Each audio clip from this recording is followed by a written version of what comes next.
What's going on, y'all? TheBrandonBrownson here, and today I'll be breaking down the Five Nights at Freddy's 3 trailer and the screenshots that have been released on the Steam Greenlight page for the game. I'll also be discussing some of my theories as to what exactly is going on with this game. Before we start though, I'm gonna go ahead and read the synopsis on the Steam Greenlight page.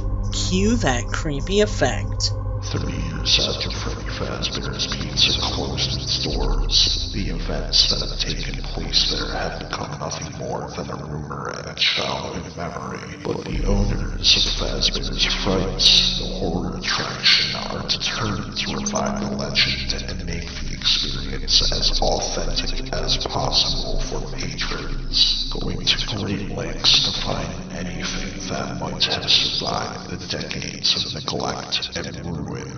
At first they were only empty shells, a hand, a hook, and an old paper plate doll. But then a remarkable discovery was made. The attraction now has one animatronic. Alright, now with that out of the way, let's go ahead and look at it. It starts off in a dark hallway with some drawings on the wall. A lot of people are reading into these drawings, say that they reveal that certain animatronics are confirmed for the game based on them, but I'm not too sure about that. I honestly think that these are just salvaged from the previous locations and don't necessarily confirm or deny anything. After that, it says he will come back, but I'll get into my opinions on the text a little later. After that, we get a look down the hallway of what looks like the location from Five Nights 1, and we see a light flickering. Now, it's more than possible that it's just a janky light, but it almost looks like something is being welded in the room. Perhaps one of the animatronics is getting fixed up? We also see some artwork on the walls, but like I said, I'm not reading too much into that. Now, one thing this shot tells me is that we might be in a revamped version of the location from the first game, which would make sense to me. The Five Nights 1 pizzeria would have been the final Freddy Fazbear's location, so it makes sense that they would use this for the Fazbear's Fright attraction. Next, we see the original 3 animatronics as they looked in the first game. People are suggesting that this shot confirms that Freddy, Bonnie, and Chica will be in the game. Now, I don't know if this shot necessarily confirms it, but I personally think that all 3 of them will be in the game, especially Bonnie, but we'll get into that a little later. A few quick notes from this scene. When it starts off, Bonnie is looking ahead, but his eye slowly turns to face you. Also, Freddy doesn't have any eyes. That's kinda creepy. Chica, well, she's there too, but as far as I can tell, there's nothing really interesting about her here. At last, we get our first look at the new animatronic. New, finger quotes, whatever, and I have to say, it looks creepy as fuck. I've taken to calling it the Rot, but I've also heard some people call it Golden Bonnie and the Salvaged. Anyways, I'm calling it the Rot, and we'll get some better looks at the Rot later, but this is an incredible introduction to it. Also, based on this shot, I think that Scott might be using a full 3D engine this time instead of the still image one he used for the last 2 games. Either that or he animated this shot frame by frame, which is pretty impressive. However, if it is a full 3D engine, it's possible that we'll finally get to see the animatronics actually move around. Sure, we had Foxy running in the first game, and we've always had the death animations. That was my Facebook, not yours.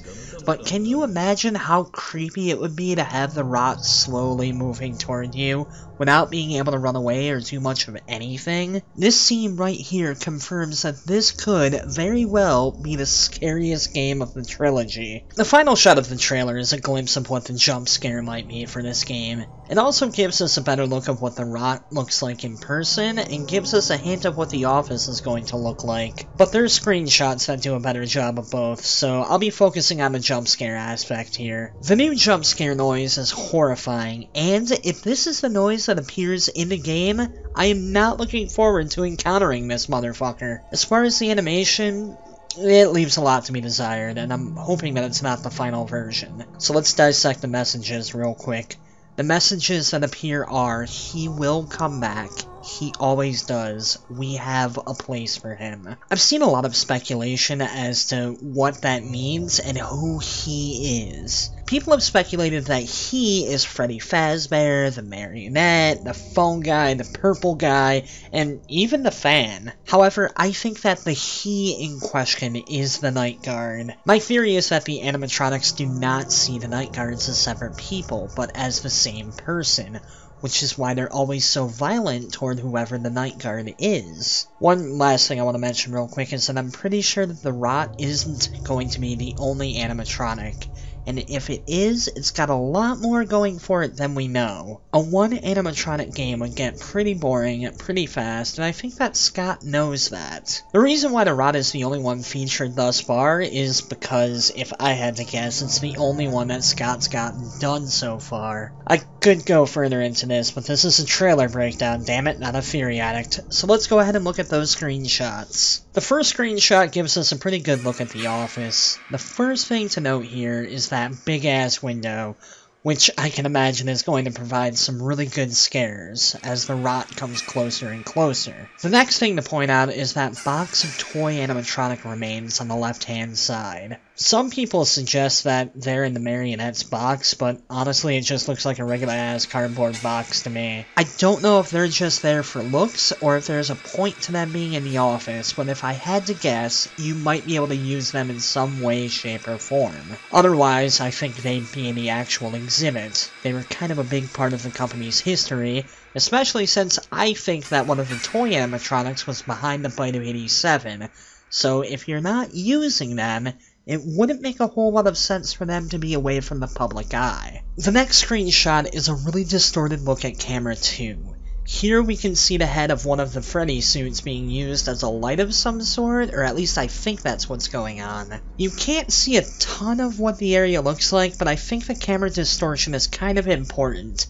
Which leads us to the next screenshot. Here we get a look at a menu of some sorts for your tablet, and I think that it pertains to the distortion. In the upper left hand corner it says System Restart, with the options of an audio device, camera system, and ventilation, and a reboot all or exit option. Here's my best bet as to what's going on. Using the tablet you can look through the cameras, listen to what's going on in the room, and do something with the ventilation, possibly close the vents off or stop some kind of poisonous gas from getting into your room. Instead of a battery system, you will have to reboot each of these three things from time to time, and sometimes have to reboot all three, leaving you virtually defenseless. It's another fresh take on your defense mechanisms, and I applaud Scott for this. Good job. Next we get a look at camera 4, which also gives us our first look at the Rot stalking you, which is fucking creepy. Other than that, we can see Foxy's head being used as a light, which leads me to think that the animatronic heads are going to be used as light fixtures. Poor bastards. On the right hand side, you can kinda see a blue menu with two play buttons that say click in between them. I'll be honest, I don't have the slightest clue what that means. Also in the bottom left corner you can see two white dots. Maybe these dots will signify how close you are to having to reboot something, or signify how long it'll take to do the reboot? I'm not sure. Last, we get a good look at the Rot. Based on this, I honestly think that the Rot is a withered Bonnie suit, or maybe parts from Bonnie, Freddy, and maybe Foxy all slapped together. I'm pretty sure that it's Bonnie though, because you can see that, even though the suit is faded, it's still got a bluish-purple tint to it, which was always Bonnie's thing. This leads me to believe that, at the very least, you will have to go up against beat-up versions of Bonnie, Freddy, and Chica. Also in the corner, you can see the suit of Freddy, possibly Golden Freddy. That's kinda creepy. Anyways, that's all I could gather from the trailer and the screenshots. My question to you is, what did you think of the trailer and screenshots? Do you agree with my theories and findings? Did you notice anything that I didn't? Let's talk about it down there in the comments section. However, as always, let's keep it civil. If any flame wars break out down there, I do reserve the right to block people. Before we go, let me get all my plugs out of the way. Down there in the description box, the crotch bar, the doobly-doo, whatever the fuck you want to call it, be sure to check out all the things. Join the Chameleon Couch Productions Facebook fan group. Download my latest album 100% for free. If you want to pay for it, you can, but if you can't, it's all good. Just make sure you download it. If you got a few extra bucks though, be sure to pick up a t-shirt or maybe go to my channel and click that donations page. Check out all the other sexy channels, follow me on all the social media sites, but hey, most importantly, remember to like, comment, and subscribe. The Brandon Brownson, signing out. That snap was terrible, I'm sorry.